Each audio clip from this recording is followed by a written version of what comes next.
Welcome to 24 Hour Sports. Don't forget to like, comment, and subscribe.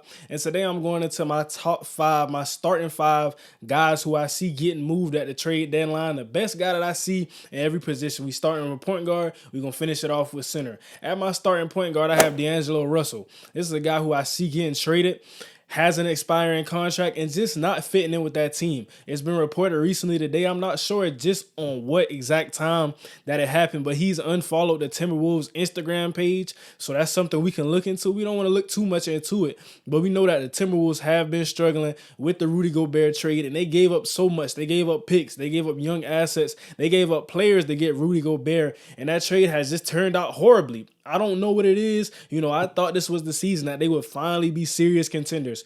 Going into last season, Patrick Beverley, Anthony Edwards, that whole team, and everything just looked good. They thought they won the NBA championship, but they didn't. And this coming into this season is just a huge regression, something that we didn't expect to see from that team. And an interesting move that I've seen them talk about with D'Angelo Russell is potentially coming to the Heat. Can we revigorate? Can we retool and get D'Angelo Russell in that Heat culture, in that system? Can Eric Spoelstra get the best out of D'Angelo Russell?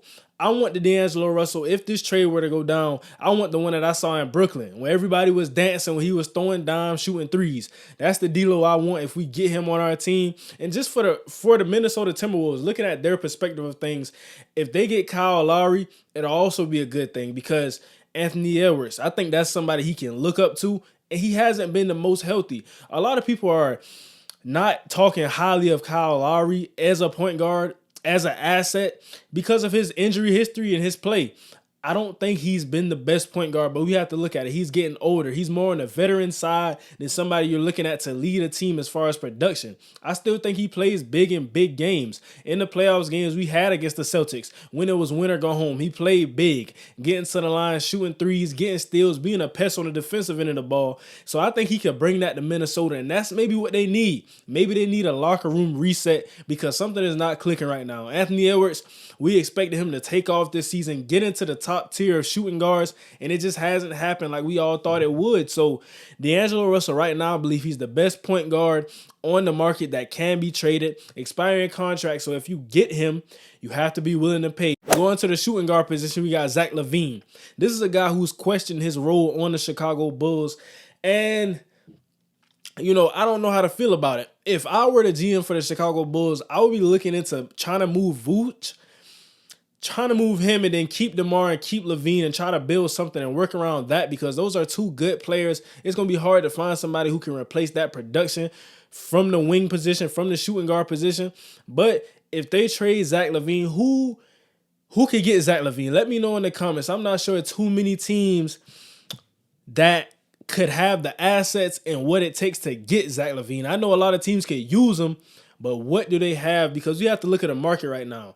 A lot of teams are making bad trades, and I know right now everybody nervous. Everybody's sitting on it because they don't want to give up a bunch of picks and players for somebody who's not going to bring you a title, for somebody who's not going to make a major impact. And I understand that. But I believe currently right now he's the best shooting guard in the trade market, in the trade rumors. Going over to the small forward position, we got Bojan Bogdanovic.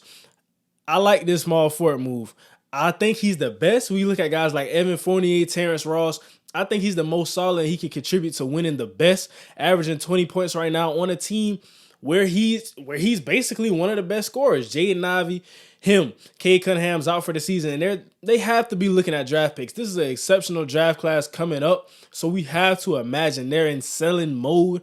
And trading Bogdanovic is showing that you're trying to get a good lottery pick, that you're in selling mode, that you want to let some younger guys play, because Jaden Ivey, he has to get developed this season. Just let him play. Let all the young guys play, because next year you coming in with some draft picks and you just have to keep building into that young core. But right now, it's no reason. I don't see any reason you would keep Bogdanovic, because he's a veteran, a good scorer. You can get something for him. 3-and-D offers it all. He can create his own shot at times. So I think that's somebody that can really help a team in championship contention. A team that I thought about when I looked at Bogdanovic, I was thinking about the Milwaukee Bucks. That's a team that I think if they want to give up some picks or some young assets, they add him in there. Chris Middleton struggling a bit. Get some more scoring on that team, and he could play defense. I think that'll be the piece that really puts them atop in the East. But going over to for my power forward center position, I got Myles Turner. He's not a traditional power forward, but you're going to see later in the video why I have him right here.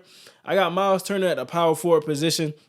And I think he just offers it all. Shooting the three, the best he's ever shot it in his career. We know he's just a defensive anchor. He's size in the middle. He can help any team, instant impact, immediate impact. Whoever needs a big, whoever needs size, three, can stretch the floor, gets a lot of blocks, can rebound. So I think that's a key piece that a lot of teams can use down low. And going to my center position, I have Jakob Poeltl. Jakob Purdle is one of the only bright spots that we've seen for the San Antonio Spurs this season. It just hasn't been good. And I don't know, because a lot of people, some are saying, Pop hasn't adjusted with the system. Some are saying the players just aren't good enough. They haven't drafted well. They haven't moved on from their success well into a long-term look. But either way you look at it, it's just not looking good right now. And Jakob Poeltl has played good. He's a walking double-double, gets blocks, gets rebounds, can add size. And when I think of Jakob Poeltl, I think Brooklyn Nets. I think if you add him, you can either start him or play him behind Nick Claxton, whatever you want to do, Jock Vaughn. But I think this is a key piece, and you shouldn't have to give up too much to get him. But if you do, it's worth it. It's worth it. You need another big. When you play the Sixers, when you play the Bucks, you can't go out there. I know you can score with you got Kyrie and KD. You got Seth. But you need another big, because Nick Claxton, although he plays good, you're going to need somebody more. You're going to need somebody big in the paint. So adding that, Jakob Poeltl, I think that's a match made in heaven. Are they willing to give up what it takes to get Jakob Poeltl? And that's going to wrap up my starting five. But just talking about it some more, a team that I think could make a move, should make a move to help out LeBron, the Lakers, man. The Lakers need to make a move, but it's already been reported. We already know they're not trying to give up the picks, the 27 and 29 first-round picks, and that's what every team wants, because they don't have great assets, so the picks have to make up for that. Russell Westbrook has been playing better in the six-man role. So how do you feel about that? That's something I want to know. But other than that, that wraps up my trading block starting five. Who would you add or remove from or to this lineup? Let me know in the comments. Don't forget to subscribe. We out.